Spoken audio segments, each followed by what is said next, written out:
All right, welcome back to the One Bar and Lupagus show. I'm One Bar with Lupagus, and today we are going to be previewing the Minnesota Vikings, the 3-5 Minnesota Vikings against the 5-4 Chicago Bears. Monday night primetime. Oh, yeah, a lot of stuff riding on this game. Primarily the Vikings playoffs hopes and dreams. If they lose this one, they're probably technically not out of it, but if they want any real shot to make it to the postseason, they got to win this football game, ending that 4-game losing streak against these hated Chicago Bears. Yeah, we haven't beat the Bears since 2017, which is not great news. Last time we beat the Bears, my buttocks were clear of zits. I don't believe that for a second, but you say the Vikings need to win this. The Bears also need to win this. They're on a three-game losing streak. Started off pretty damn hot, and now they're just crap in the bed. But just getting to know these Bears a little bit right off the bat. They've beaten the Lions, the Giants, the Falcons, the Panthers, and the Bucks. So it's not like they've played overly great teams, but they did beat the Bucks, which was surprising. Yeah, but the Bucks, they've been sloping down this year. They look good one week, then they look like complete turds the next. So I'm not sure how great of a win that is. Not to take anything away from the Bears. They've absolutely destroyed us the last four times. Well, not the four, the last three times we played. So I'm definitely going into this game with full respect for the Chicago Bears. All right. They've lost to the Colts, Rams, Saints, and Titans. Offensively, they've been full turds. They're ranking 29th overall in offense, 20th in pass, 32nd in run. So they are doing jack shit on the ground, 82 yards a game averaging. Defensively, which it seems like has been their bread and butter since about 1973. Defensively, 9th overall, 7th versus the pass, 14th against the run. So defensively will be what we run into for issues for sure. And that seems like it's always the case with the Bears. Always got a strong defense, always kind of have a pretty limp and flaccid offensive attack. All right, well let's take a quick spin around the NFC North. Pit stains? I don't think so. Clear. All right. NFC North, the Packers are 6-2 after they basically had a free win when they were the Niners were forced to play that game with barely nobody left on the roster. They're 6-2, sitting on top. Bears have lost 3 in a row, but they are second at 5-4. The Vikings have crept out of the cellar. They're at 3-5 after destroying the Lions last week, and the Lions are the new cellar dweller in the NFC North. I think somebody is trying to attack me. Did half your house just fall apart? What just happened? I think your roof finally caved in. I just shit my pants. Yeah, so things are getting a little tighter around the NFC North. That's for sure. They are. All right, what? I think I hear something. It wasn't that thing that just fell either. One bar injury report. Yeah, injury report. Bears are not well right now. As far as guys that did not practice, still a lot of time since it is that Monday game, but Cole Kmet, the rookie tight end's not practicing. John Jenkins, defensive tackle. David Montgomery still not practicing with a concussion, so that will be one to watch. I mean, they're getting 82 yards a game on the ground, so it's a big deal. Sam Mustipher, Jason Spriggs, Mitch Trubisky also did not practice. It appears he probably won't even be active for that game, which means Kyle Sloter might be the backup. Which would be fantastic. Will be active after it, I'll tell you that. Limited Gibson, their safety, Barkevius Mingo, Allen Robinson, Roquan Smith. That's pretty much it for the Bears. As we know, we talked about in a previous, their IR is pretty much filled with their entire offensive line. So their offensive line is dwindled. I won't go over those guys. For the Vikings, looking a little bit better. Did not practice. Irv Smith still not practicing. That is not a good sign. CJ Ham not practicing. Good news, Cam Dantzler was limited with that concussion, so that is a very, very good sign. That's pretty much it with the Vikings. Yeah, it seems like the Vikings are catching the Bears at a great time, just riddled with injury and disease. So hopefully they can take advantage, and get the win. And the Vikings will take any advantages they can get at this point. All right, let's talk Bears quick. As always, we like to rattle off our favorite Chicago Bear of all time. Who is your favorite Bear? I gotta be honest. There's not a lot of Bears I've liked over the years, just because they've always been kind of that gritty team that I don't know doesn't really have a lot of likable players. But the guy I'm going to go with, probably a surprise. but it's going to be Devin Hester. When I pick these, I usually kind of I go with the guy who I hate that he's playing against the Vikings, but I also appreciate watching him at the same time. And Devin Hester was amazing. What that guy could do with the kick return, punt return, he could change the game so quick, so elusive, so fast. And you just got to appreciate a rare talent like Devin Hester. He was the best at what he did for a long time. Yeah, didn't he like return 2 punts or something against us in one game, and we just kept kicking it to him? It was very painful. It's probably that Locke, Jeff Locke. All right, I'm going back to about 1988 or so. Sure. I'm going Brad Muster. Brad freaking Muster, their fullback, just a bowling ball. It was the best because it was the exact. They had him the same time we had Rick Fenny, and he was their Rick Fenny. He was the guy they would just randomly give the ball to, and he caught a shit ton of balls. Brad Muster. Wow. Look him up. I think he was number 25. You have a big neck roll? He had all that old school shit. It was great. It was great. That's back when the fullbacks actually meant something. You apologize to CJ Hammer right now. Well, there's not many fullbacks left in the league. Brad Muster was top notch. So, all right, let's go on the other side of things. Let's look at if we could take a Bear from the current roster and put them in that purpley Vikings uniform. Who'd you take? Which Bear if you could snipe anybody? Yeah, there's quite a few to choose from, and I'm actually going to go. I'm going to the D line. I'm going to Akeem Hicks. We need that disruptive force in the middle. Shamar Stephen's been playing a little bit better. Then you kind of get a flash every now and then from Armand Watts or Jaleel Johnson or whoever it is. But Akeem Hicks, you plug him right there, maybe next to Shamar, and you got yourself. He can stuff the run. He can penetrate. He can disrupt. He's absolutely what this Vikings defensive line needs in the middle. I think he'd be a huge addition to the purple. Yeah, you can't really argue that one. I'm going looking towards the future. I don't care if he's on the IR. I don't give a shit. Ooh. I want James Daniels. I want that guard. I want him on the offensive line. I want him now. 23 years old. When he was out there, he's one of the best at a very young age. And to plop him on our offensive line gives me the wet willies. I'm gonna give you a wet willy right now. Those are the worst, most uncomfortable thing ever.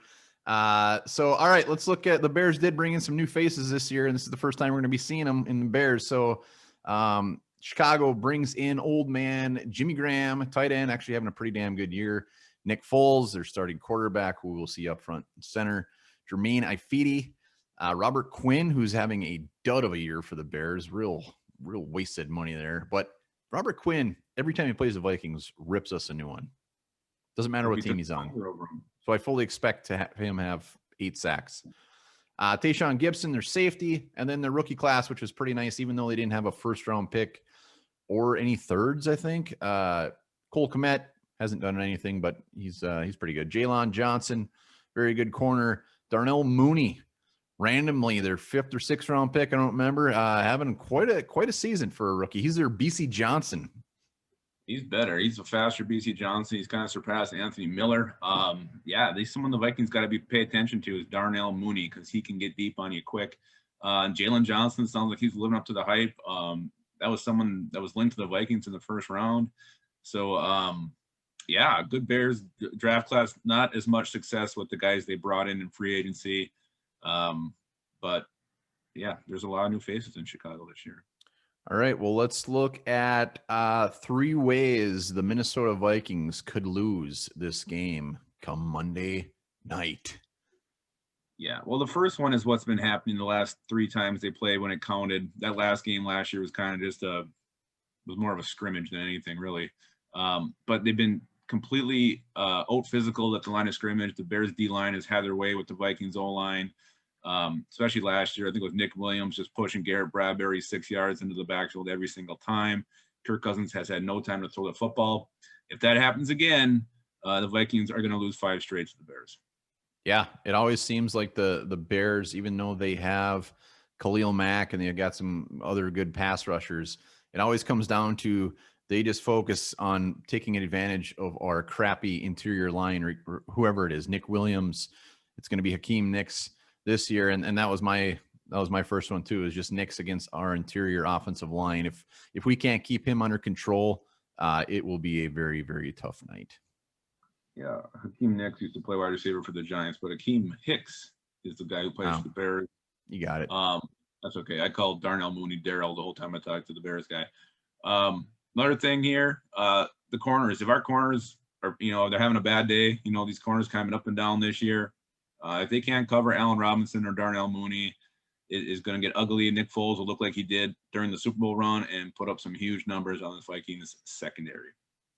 Yeah, my next one, way of Vikings lose, is just if they out mistake the Bears. The Bears have been stepping on their Peter quite a bit. Penalties, turnovers, fumbles, everything like that, especially on the penalty side of things. They keep saying they want to fix it, keep saying they're going to, but they're not. We got to let the Bears do their shit, mess up. We cannot go toe-to-toe with them when it comes to penalties or turnovers. And I think we'll be doing, I think they're going to hand us a lot of yards and possibly the ball a couple times. Well, let's hope so. My last one is if Dalvin Cook can't get going. If for some reason he doesn't have to have a 200-yard game, doesn't have to have a 160-yard game, but I think he does have to rush over 100 yards for the Vikings to win this game. And if he's kept under that mark, I think, again, I don't think the Vikings will win. Yeah, my last one is just we're cursed, freaking cursed. Primetime, Bears, Kirk Cousins, everything is against us. If this curse continues, we could play our best damn game and still lose. We got to break this thing and just shut everybody up. Yeah, I know what they gotta do. They gotta sacrifice a baby pig in the locker room, light off some what's that stinky shit that hippies Incense. burn. Yeah, all that stuff. Whatever it takes. End this thing right now. We need a slump buster. Someone's gotta go screw a slump buster. Oh, I bet that's going on after practice all night tonight. All right, how do the Vikings win? 3 ways the Vikings beat the Bears. Well, number one is Dalvin Cook. He gets going. If he's hot, stays hot against this, this would definitely be the toughest test he's faced since week 2 against that Colts defense. He's got to get going, and that means Gary Kubiak has to stick with them. If things aren't going well early, you can't shut it down and put the game on Kirk Cousins' shoulders. Keep pounding Cook. Eventually, he'll find a little crease and bust off a long one. So keep feeding him no matter what, and he's got to get going. He's got to get over that 100-yard mark. Yeah, I got to take advantage of the slot buster screen for the Bears. He is not having a fantastic year. Other teams have been taking advantage of that left and right. The middle of that defense appears to be a little bit of a weak spot when you get into the passing game, and screen's a big reason why. So getting Thielen in there, getting Jefferson in there, mixing it up. But I could see Justin Jefferson having a pretty big game, and that would be why. And he's due for one. He's been quiet 2 games in a row. You kind of feel like that Justin Jefferson big game is what ready to pop. Another one, the Vikings win if Kirk Cousins has time in the pocket to actually throw the ball. Every time they play the Bears, he seems to have somebody up his ass, on his face, hitting him before he's ready to throw. So he's got to have some time. And then again, Gary Kubiak, don't be calling these 5-step, 3-step drops. Put him back in shotgun. Give him some extra time to find the guy. I don't want to see Kirk Cousins do that slow rollout where he fakes it and then kind of rolls because he's going to have somebody in his face. So quick throws, get it out quick, and the old line's got to hold up. Yes, I have. They just need to play overly safe. We've been playing safe the last couple of weeks. Kirk Cousins has been more of a game manager, which has been great, but I don't care if this is prime time. I don't care if this is the most generic game ever. I hope it is. Don't get fancy against the Bears. They've been making their own mistakes. Play extremely safe, which is going to be short passes, a lot of run. Get Alexander Madison more in the mix. We can't expect Dalvin Cook to have 30 touches. Get more Madison, wear this defense down, and just hit him where it hurts. The balls. It hurts in the balls. The last one I have is you can't let Nick Foles get hot, which doesn't mean that's possible. Yeah. You got to hit him early, get in his head. Don't let him suddenly think that he can, be a competent quarterback again. He's really struggled lately.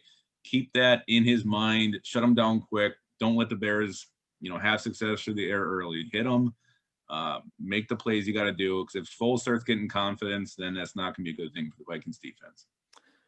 Final, and this is kind of one of the more obvious ones, is just take advantage of their depleted offensive line. Their offensive line with their guys out, Cody Whitehair is out, Bobby Massey is out, James Daniels is out. I mean, listen to these guys. They got Alex Barr, Sam Mustipher, Rashad Coward, These guys have not seen a lot of the field in the NFL. And even though our defensive line is made up of quite a few backups, we still got the upper hand on this offensive line.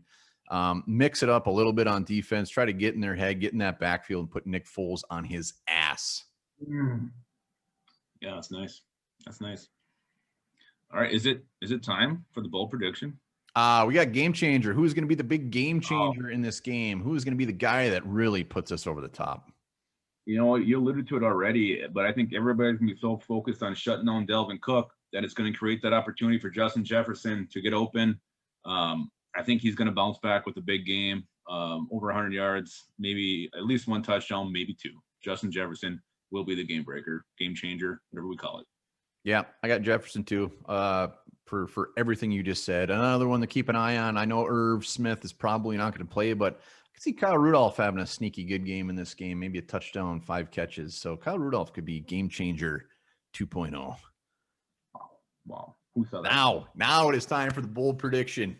What is your bold prediction for the Minnesota Vikings, Chicago Bears, Monday night? I'm really going on a limb here. I'm going to say the Vikings offensive line holds the Bears to 0 sacks on the night. Wow. It's bold. Thank you. I like it. It is bold. It's bold. Mine's boring. Mine is just, we're going to break the curse. We're going to win on Monday night. We're going to break the streak of the Bears, and I think they win by double digits. Jesus, I don't know if double digits will be scored in this game. Yeah, I think it will be a low-scoring game, but 13-3. Got a good ring to it. But make sure to keep come back, check out our predictions on Saturday on what the final score will be. Hell yeah.